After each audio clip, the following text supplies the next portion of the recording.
મોદીજી હવે 300 પાર પહોંચી ગયા છે।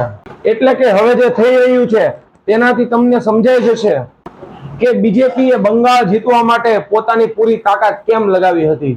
તો ચાલો હવે હું તમને શરૂઆતથી સમજાવું કે ટીએમસી એટલે કે દીદીની પાર્ટી પાસે લોકસભામાં 28 બેઠકો હતી અને રાજ્યસભામાં 12 બેઠકો છે અને હમણાં જે બંગાળ વિધાનસભાની ચૂંટણી થઈ હતી તેમાં 86 બેઠકો આવી હતી। આ ચૂંટણીમાં બીજેપી માત્ર જીતી નથી પણ ટીએમસી ને પૂરેપૂરી રીતે ગળી ગઈ છે। તો સૌપ્રથમ વાત કરીએ ઋતુવ્રત બેનર્જીની। એક સમય હતો જ્યારે તેઓ સીપીઆઈએમ માંથી રાજ્યસભાના સાંસદ હતા, પછી તેઓ ટીએમસી માં જોડાયા અને આ ચૂંટણીમાં પણ તેઓ ટીએમસી માંથી જ બેઠક જીત્યા હતા। પરંતુ જેમ જ ટીએમસી હારી તેમણે પ્લાનિંગ કરીને 86 માંથી 60 ધારાસભ્યો પોતાની તરફ કરી લીધા અને વિધાનસભામાં પહોંચી ગયા અને કહ્યું કે અસલી ટીએમસી તો અમે જ છીએ અને સ્પીકરે પણ તરત જ આ વાત સ્વીકારી લીધી અને તેમને જ વિપક્ષના નેતા બનાવી દીધા। અને હવે પછી તરત જ એક સમાચાર આવ્યા કે મમતાના વિશ્વાસુ ગણાતા ફિરહાદ હાકિમ જે કોલકાતાના મેયર હતા એમને તરત જ મેયર પદેથી રાજીનામું આપી દીધું અને કહ્યું કે બીજેપી હવે મને કામ નહીં કરવા દે એટલે હું રાજીનામું આપું છું। અને પછી શું થયું કે દીદી દિલ્હી આવ્યા હતા ઇન્ડિયા ગઠબંધનની બેઠકમાં ભાગ લેવા માટે અને પાછળથી પૂર્વ મેયર સાહેબે પણ શું કર્યું ખબર છે?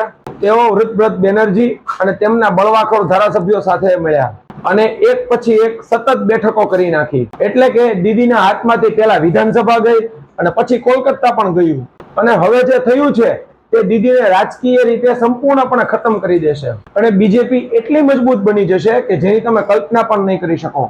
સૌપ્રથમ ટીએમસી ના એક રાજ્યસભા સાંસદે પોતાના પદ ઉપરથી રાજીનામું આપી દીધું અને ત્યારબાદ શરૂ થયો અસલી ખેલ।